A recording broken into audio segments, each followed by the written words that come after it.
सभी बहन भाइयों को मेरा नमस्कार, मेरा सलाम।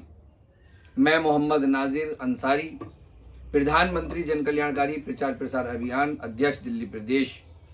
आज मैं आपके सामने लेकर आया हूँ सुकन्या योजना, एक सुंदर कन्या के लिए योजना।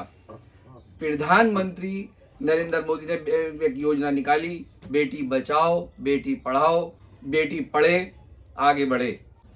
ये योजना 22 जनवरी 2015 को प्रधानमंत्री नरेंद्र मोदी जी ने लागू की। तो ऐसी योजना के लिए कि जो बेटियां हैं और भारत देश में जिस तरह बेटियों की संख्या कम हुई, प्रधानमंत्री नरेंद्र मोदी जी को चिंता हुई कि बेटियों की संख्या कम ना हो और बेटियां जो हैं वो अपने माता पिता पर, अपने माँ बाप पर बोझ ना बने। जिन घरों में बेटियां हैं भेदभाव कम रहे। इस योजना के तहत बेटियां जो हैं शिक्षित बने, शक्तिशाली बने और शादी अनुदान में पैसे की कमी न हो। इसलिए प्रधानमंत्री नरेंद्र मोदी जी ने ये योजना निकाली। भारत देश की 5 करोड़ बच्चियों को इस योजना से लाभ हुआ और वो बच्चियां आज प्रधानमंत्री नरेंद्र मोदी जी को हाथ उठा उठा करके दुआएं दे रही हैं और मैं भी प्रधानमंत्री नरेंद्र मोदी जी का थैंक्स बोलता हूँ। ये योजना गोद ली हुई बच्चियों के लिए भी है। अगर किसी ने बच्ची को गोद लिया है तो वो बच्ची भी इस योजना में शामिल होगी। ये भी याद रहे कि ये योजना सिर्फ 2 बच्चियों के लिए है।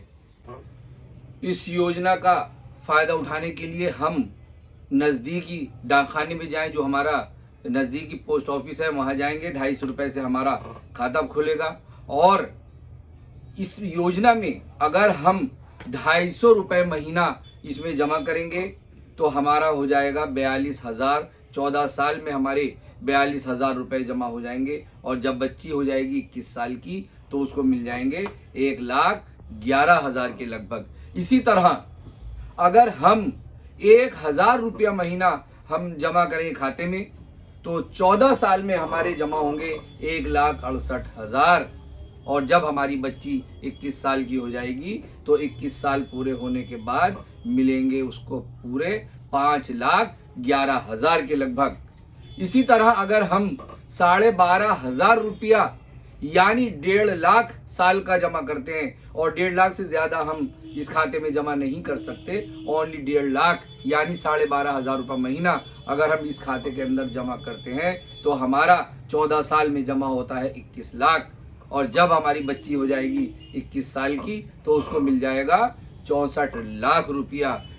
ये भी जरूर ध्यान दें कि 1,000 रुपया साल का जरूर जमा करना है हमें, यानी 84 रुपए ओनली एक महीने के, यानी 1,000 रुपया साल का खाते में जरूर जमा करना होगा। बच्ची अगर 18 साल की उम्र की हो जाती है और वो बहुत ज्यादा अगर वो बीमार हो जाए या उसको एक उच्च शिक्षा करने के लिए, हाई शिक्षा पढ़ाई करने के लिए या उसको एक बड़ी डिग्री लेने के लिए पैसे की ज़रूरत पड़ती है या उसकी शादी के लिए उसको पैसे की ज़रूरत पड़ती है तो वो 50% यानी आधी रकम निकाल सकती है। अब मैं आपको बताने जा रहा हूं कि सुकन्या योजना का किस तरह हम अप्लाई करेंगे, किस तरह हम आवेदन करेंगे और क्या लगेंगे हमारे पेपर। एक तो याद रहे कि जो बच्ची की उम्र है वो पैदाइश से लेकर 10 साल तक की उम्र होनी चाहिए। 10 साल से ज्यादा उम्र ना हो, 10 साल से नीचे नीचे उम्र हो। बच्ची की जन्म पत्री हो, उसके माँ बाप का आधार कार्ड, पहचान पत्र, राशन कार्ड, बैंक की पासबुक, निवास प्रमाण पत्र, पानी का बिल या बिजली का बिल या टेलीफोन का बिल या कोई पासपोर्ट इस तरह से, और आय प्रमाण पत्र, और जो गोद ले रखी बच्ची है उसका गोद लेने का सर्टिफिकेट। ये पेपर हमारे इसमें लगेंगे। 2 फोटो पासपोर्ट साइज बच्ची के, 2 फोटो माँ के और 2 फोटो उसके पिता के। ये पासपोर्ट साइज फोटो ये हमें रखने हैं। और अगर वो पिछड़े वर्ग में आते हैं तो ओबीसी का प्रमाण पत्र, और SC ST में आते हैं तो ST ST का जाति प्रमाण पत्र, ये राशन कार्ड, ये पेपर्स हमारे पास होने चाहिए और जब ये हमारे पास पेपर होंगे तो हम इसका आवेदन करेंगे। और आवेदन कहाँ करेंगे? नज़दीकी पोस्ट ऑफिस में जाएंगे या किसी सरकारी बैंक जा करके वहाँ हम फार्म भरेंगे और ये पेपर लगा करके हमारी बच्ची का हो जाएगा सुकन्या योजना और 21 साल में मिल जाएगी एक बड़ी रकम। तो ऐसी शानदार योजना का फ़ायदा उठाने के लिए बिल्कुल ना भूलें। और मैं इन्हीं अल्फाजों के साथ जय भारत, जय हिंद।